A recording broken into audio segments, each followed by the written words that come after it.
the story you are about to hear is true. The names have been changed to protect the innocent. Fatima Cigarettes, best of all king-size cigarettes, brings you Dragnet on both radio and television.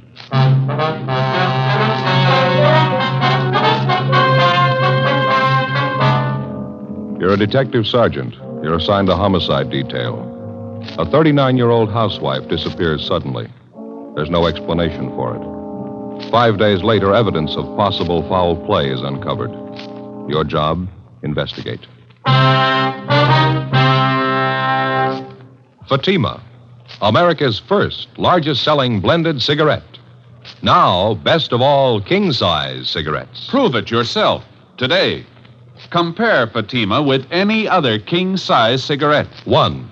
Fatima's length filters the smoke 85 millimeters for your protection. 2. Fatima's length cools the smoke for your protection. 3. Fatima's length gives you those extra puffs, 21% longer than standard cigarette size. And in Fatima, you get an extra mild and soothing smoke, plus the added protection of Fatima quality. Definitely the best quality in its class, but the same price as the cigarette you're now smoking. Buy Fatima in the bright, sunny yellow pack. Best of all, king-size cigarettes.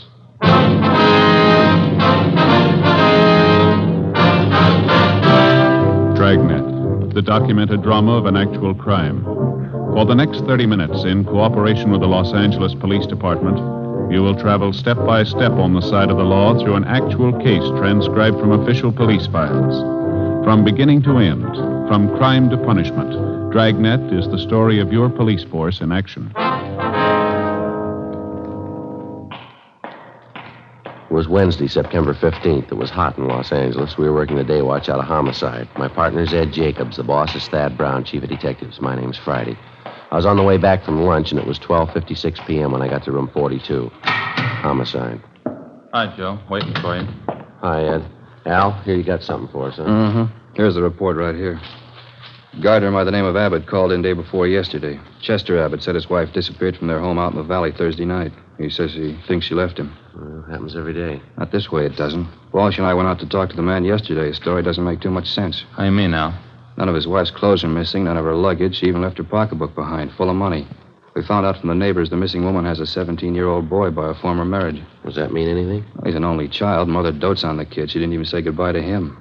Well, how'd this Chester Abbott impress you? Pretty grouchy with Walsh and me. No cooperation. Wants to find his wife, doesn't he? I don't know. I'm not sure. He's no help, I can tell you that much. Could I see that report, Al? Yeah, here you. Thank you.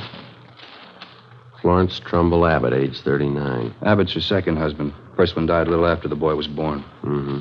Disappeared Thursday night from the home, 546 Belasco Road, between 7 and 8 o'clock. Well, when did Abbott call in to notify you? Monday afternoon. Told us he thought his wife might have been spending the weekend with her sister. When he found out she wasn't, he called us. Mm-hmm. You meet the boy when you were out there? Yeah, that's another thing. How do you mean? The kid came riding up on a bike when we were talking to one of the neighbors. We tried to talk to him, but the old man came out and hustled the boy into the house. Then he started chewing us out. Well, what's his trouble? Told us it was our job to find his wife, not to go prying into his stepson's affairs. That's a new slant. Well, how about the woman's friends and relatives? They've been checked out yet, Al? Walsh is on it now. Don't think he's had much luck contacting him so far. I'll tell you the truth, I don't like the looks of it. Yeah. Mrs. Abbott have any other relatives here? I mean, besides a sister and 2 aunts? Yeah, I got the list right over here. Sure wish we had a chance to talk to that boy. Notice anything else out of the way about Mr. Abbott, Al? Well, I don't know. Here's that list, Joe. Oh, thank you. Abbott was upset, all right. I don't know, though. He didn't exactly strike me as reacting the way a normal man reacts when his wife's disappeared. Well, how about a copy of this report? You got one to spare? Yeah, sure. Just a minute. Yeah. Missing persons, Barghetti. That's right. This is Barghetti speaking. Who's that? Oh, yeah. Yeah, sure. About what? All right, good. 4 o'clock? Fine. All right, son. Goodbye. Well, that was the boy I was telling you about, Mr. Abbott's stepson. What do you want? He wants to talk to us. Sounded worried. About his mother? He thinks something's happened to her.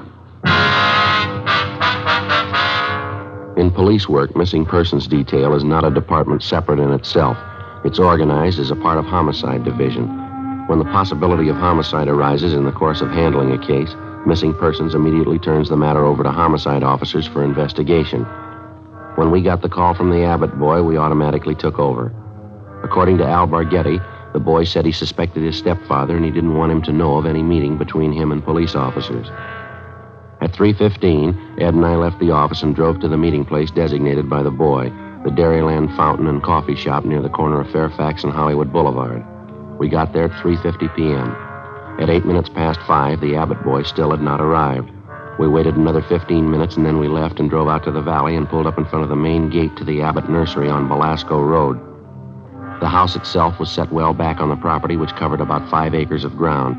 The entire nursery was surrounded by a 6-foot chain-link fence, and it looked like every available foot of ground inside was planted with some kind of flower or shrub. Mr. Abbott met us at the gate. He had 3 full-grown mastiffs with him. He held them on a chain. Yes, what do you want? Police officers, you Chester Abbott? That's right. What do you want? Well, if you can get those dogs quiet for a few minutes, we'd like to ask you some questions. Pretty busy now. Can't you come back tomorrow? No, it's important, Abbott. We'd like to talk to you now. All right, if you have to. Fast, time. Get down there. You two, Joe. Quiet. I said quiet. All right. Now, what do you want? Mind if we come inside, sir? These watchdogs of mine are pretty vicious. We can talk here at the gate. All right. We've been assigned to look into your wife's disappearance, Abbott. This is my partner, Sergeant Jacobs. My name's Friday. Mm-hmm. Find out anything about my wife yet? Nothing definite, no. Thought maybe you could help us. Mind telling us exactly what happened the night she disappeared? What do you mean, what happened? Well, when did you see her last? When did you first notice she was gone? Well, we had dinner Thursday night about 7 o'clock, then I laid down for a nap. Florence went out on the front porch for some air. I woke up a little before 8 o'clock and went outside to look for her. She was gone. No one saw her leave, Mr. Abbott? Not that I know of. Maybe one of our neighbors. You can ask them. They seem to know everybody's business. How about your stepson? Wasn't he home Thursday night? Bruce? No, he went out to a show with some other kids. When did he get back from the show, you remember? About 10 o'clock, I think. Why? Where's the boy now, Abbott? Who are you looking for, my wife or stepson? Both of them. Where is he? Gone. I took him over to my sister's in Alhambra. He'd been feeling bad since his mother disappeared. Figured the change would do him good. Well, when did you take him over to your sister's? This afternoon. What's that got to do with it? I'd like to talk to him. No, you can't. You won't allow it. The boy's too upset right now, and I can't allow I'm it. afraid you're going to have to allow it, Abbott. Listen, mister. You can get off this property right now if you're going to get fresh with me. No cops giving me any sass.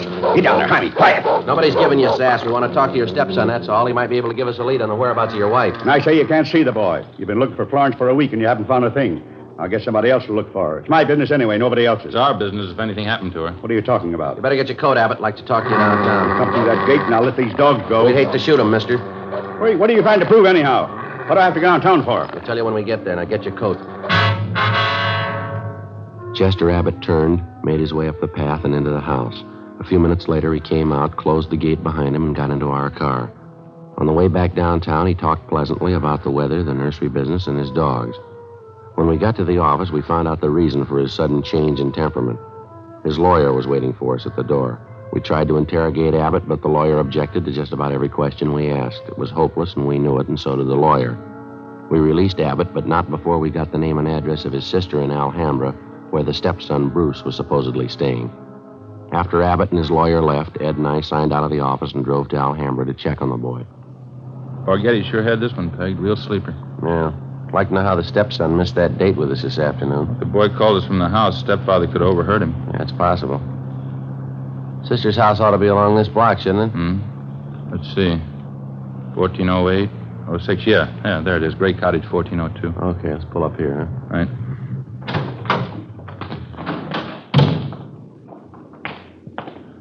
Nice looking place, well kept, huh? Mm-hmm. Nice neighborhood. Wonder how the lot prices run out here. I don't know. I'll get the bell.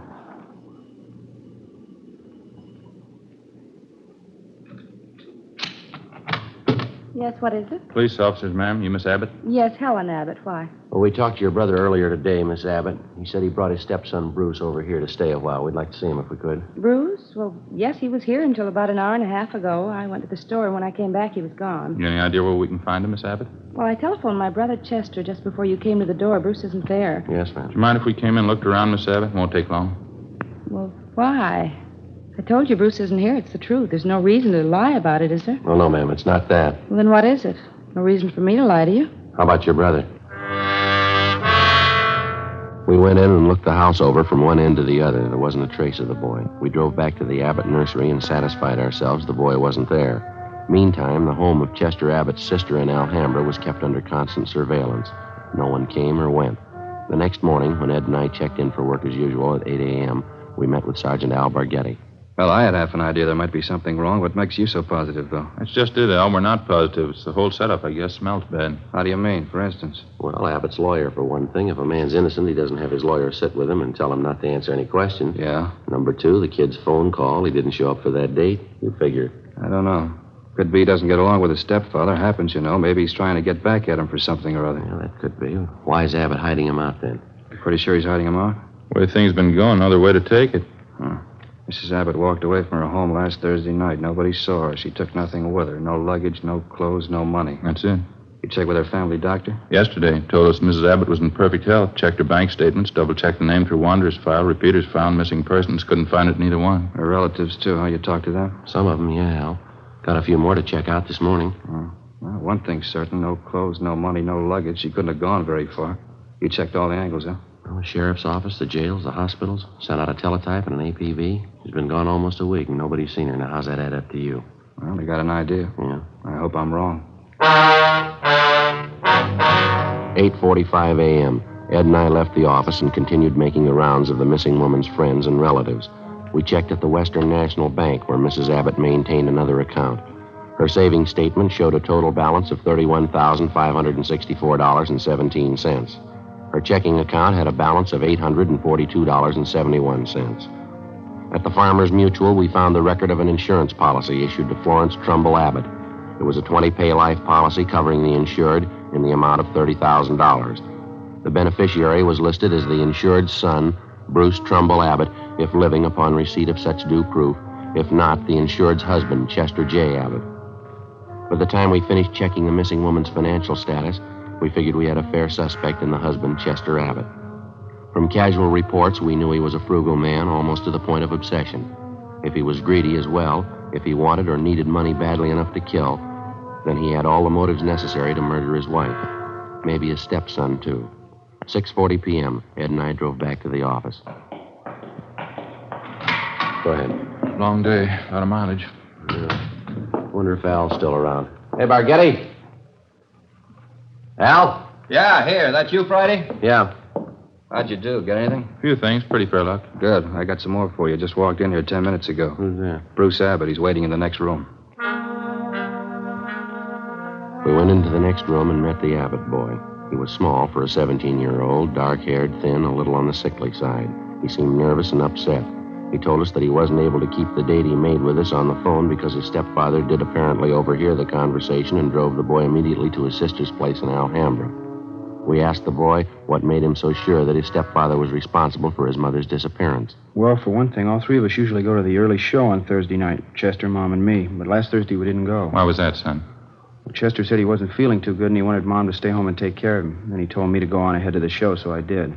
What time did you get home, Bruce? About 10:15, 10 o'clock. Did you notice anything unusual when you got home, son? Not so much, no. Mom wasn't there. I didn't think much about it then. I thought maybe she was over to one of the neighbors. You asked your stepfather where she was? Uh-huh. He said he didn't know. He said he thought she was over at one of the neighbors, too. What was your stepfather doing when you got home? Just sitting in the living room reading the paper. I usually don't talk to him too much. I just asked him where Mom was, and he told me, and then I went back to my room and went to bed. Did you notice anything unusual about the way he acted? Anything different about him at all?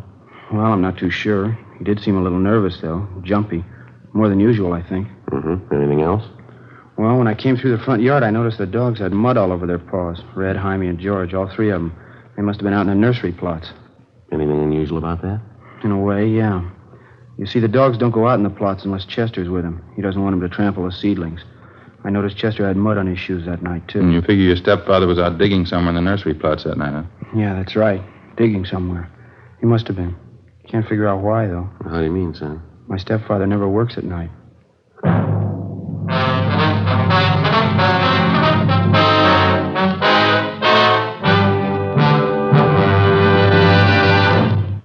You are listening to Dragnet, authentic stories of your police force in action. Compare Fatima with any other king-size cigarette. 1. Fatima's length filters the smoke 85 millimeters for your protection. 2. Fatima's length cools the smoke for your protection. 3.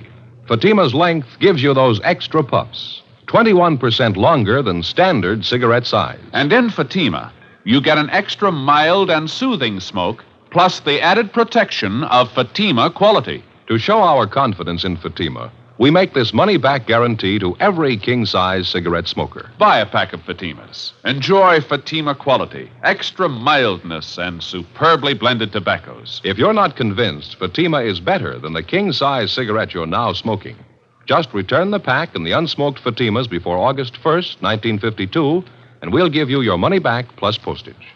Fatima, Box 37, New York 1. Remember, each king-size Fatima gives you an extra mild and soothing smoke, plus the added protection of Fatima quality. Switch to Fatima today. Best of all, king-size cigarettes.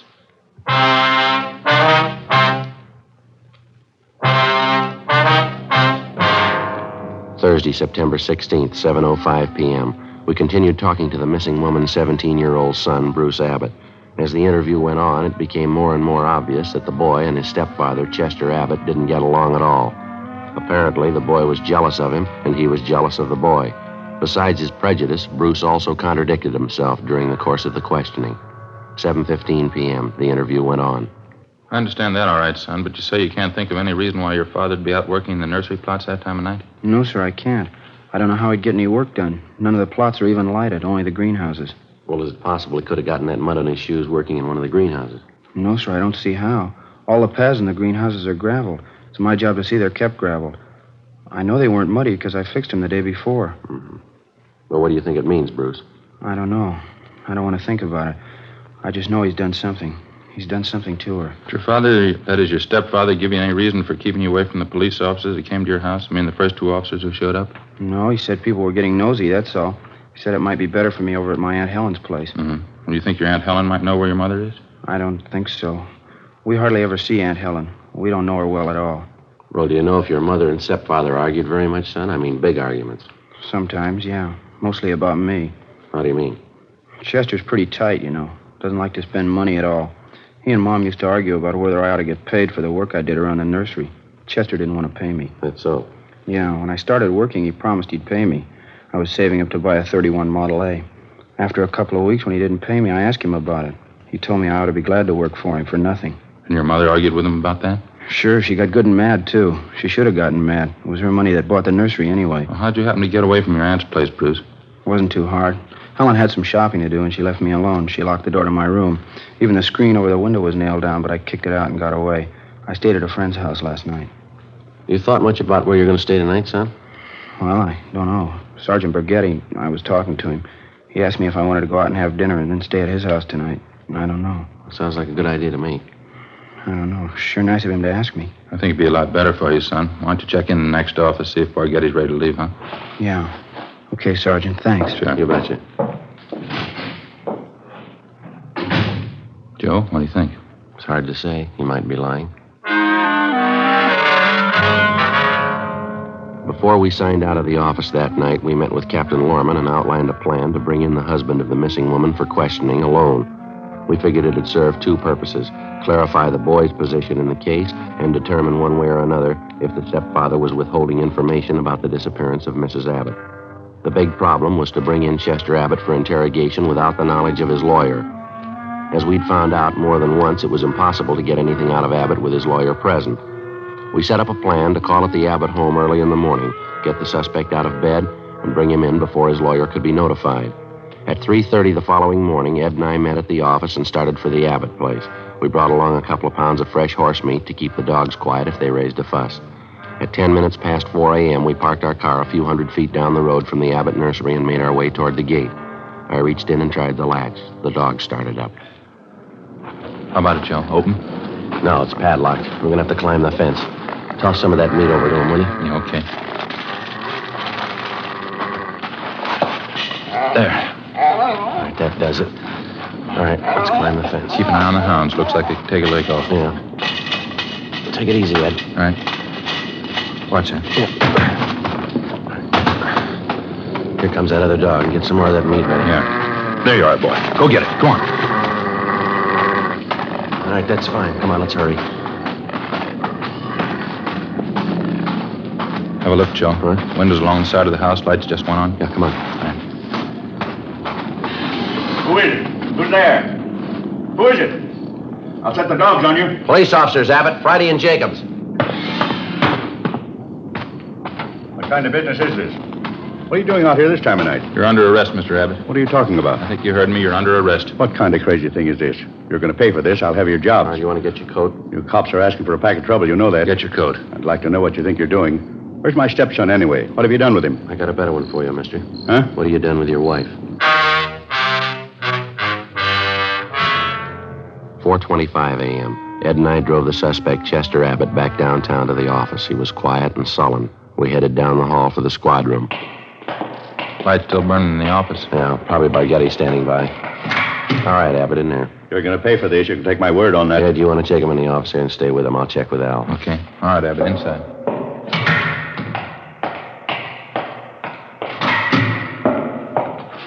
Joe, you bring him in? Yeah, he's next door. Ed's with him. Tough. Somebody must have seen you. No, I don't think so. They must have. Why? What do you mean? Abbott's lawyer. He's sitting in the next room. How the lawyer had been notified, we couldn't be sure. Again, we tried to question Abbott, and again, on the advice of his attorney, he refused to answer practically every question we put to him. We released him. That day, Captain Lorman assigned 2 men to stake out on the nursery and report on all of Chester Abbott's movements. A little after 7 p.m., just after nightfall, we tried again to bring the suspect in for questioning without his lawyer's knowledge. It didn't work. The men assigned to stake out on the Abbott place reported definitely that someone was tipping off the attorney whenever unknown visitors showed up at the nursery and drove off together with Mr. Abbott. There was nothing we could do about it.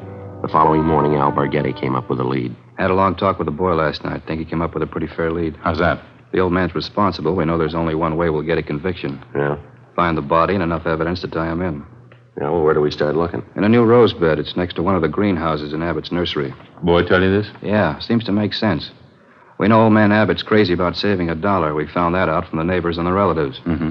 On the nursery trade, especially in the limited area Abbott has to work in, you cultivate every foot of ground you have. You plant every foot of soil with something. Well, yeah, Al, what's the point? Well, Abbott's not the type to waste anything. He wouldn't let ground lie fallow when he could plant something that might bring in a few dollars next spring. Mm-hmm. Bruce tells me his stepfather has every inch of the property planted with something. Everything except a 6x8 plot of ground in that rose garden. Well, what did the boy say? The plot been vacant for a long? Well, he says his stepfather got it ready for planting a week and a half ago. It's still vacant. Be worth checking out. How do we do it? We can order up a crew from the crime lab. They can take probings through the plot, all around it. They ought to be able to tell us how deep the ground's been worked over lately. Okay, what do you figure, tonight? I think so, yeah. Maybe 11, 12 o'clock.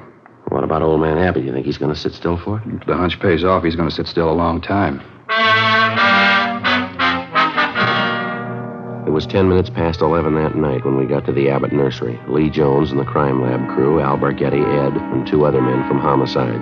The men on stakeout told us Chester Abbott, along with his attorney, had left the house a half hour before in his car, a dark blue coupe. They hadn't returned.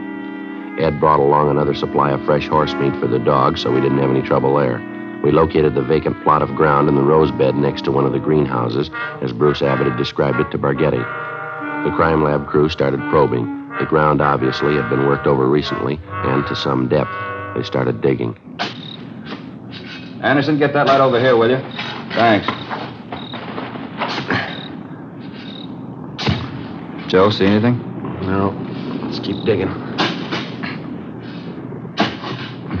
Try it over here, huh? Yeah. You know, this is it. He wasn't taking any chances. Down a good 4 or 5 feet now, wouldn't you say? Yeah, at least that. Anderson, more light, huh? All right, let's go at it. All right, wait a minute. Yeah. Woman's shoe here. Come on.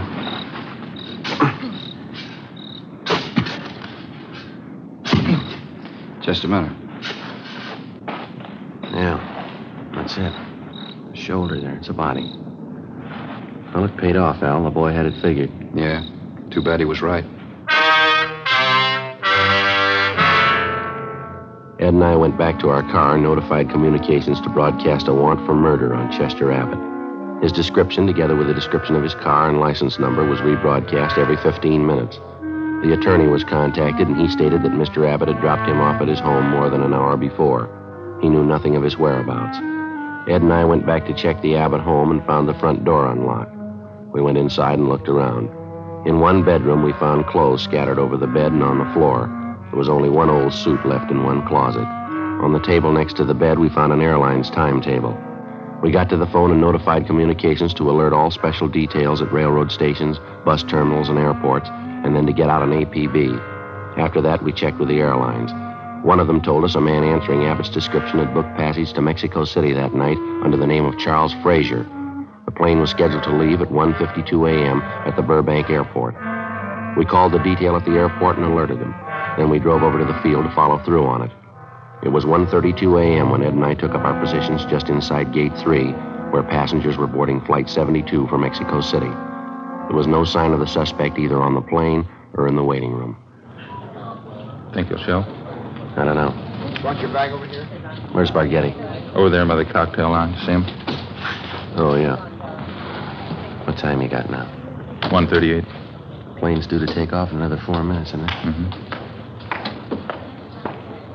Any sign of him, Al? No, nothing. Just made the rounds. Checked with Stevens and Cummings. If he got in, he came in somebody's suitcase. Couldn't have possibly gotten through without one of us seeing it. Well, he hasn't got much more time. Maybe it's a dead end, huh? You don't see how he could have gotten wise, do you? Over there. No, by the ticket counter there. You see him? Yeah, that's him. Come on. Right. All right, just a minute, Abbott. I haven't got time now. I'll miss my plane. If you have anything more to say to me, you can wait till I get back. Afraid not, Abbott. And take it up with my lawyer. I'm in a hurry. We found your wife's body How's that? in the rose bed next to the greenhouse. I don't know what you mean. You must be mistaken. No mistake. Hands behind your back. What's this all about? I haven't done anything. All right, let's go. No, just a minute. You got it wrong. I don't know anything about it. We think you do. Now, come on. Wasn't my fault. I didn't know what I was doing. I plead insanity. She drove me to it. We were arguing about the boy, and she slapped me. I didn't mean to do it. All right, let's go, Abbott. Can you wait just a minute more? What for? My plane. One for Mexico City. Funny, isn't it? What's that? I was so close. Just missed it. Not by more than 1 minute. No, you're wrong about that, Abbott. Just 1 minute, that's all. Well, you missed it before you ever bought your ticket. How do you figure? When you first decided to kill your wife. Come on.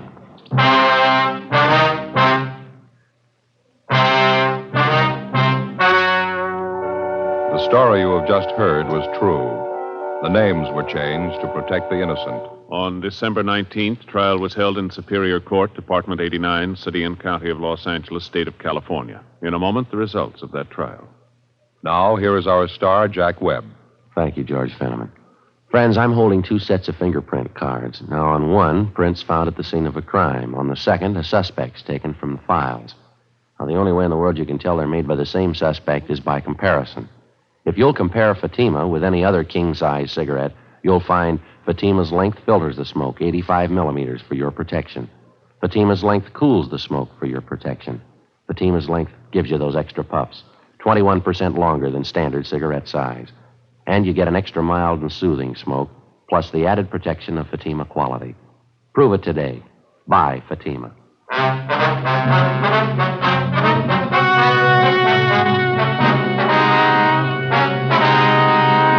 Chester Vernon Abbott was tried and convicted of murder in the first degree.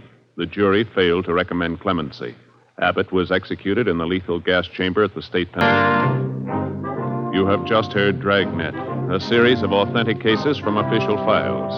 Technical advice comes from the Office of Chief of Police W.H. Parker, Los Angeles Police Department. Technical advisors Captain Jack Donahoe, Sergeant Marty Wynn, and Sergeant Vance Brasher. Heard tonight were Barney Phillips and Herb Ellis. Script by Jim Moser. Music by Walter Schumann. Hal Gibney speaking.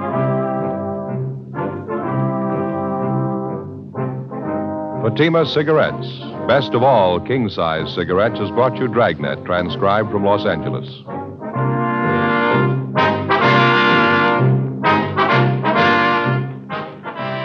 Now it's Counter Spy on NBC.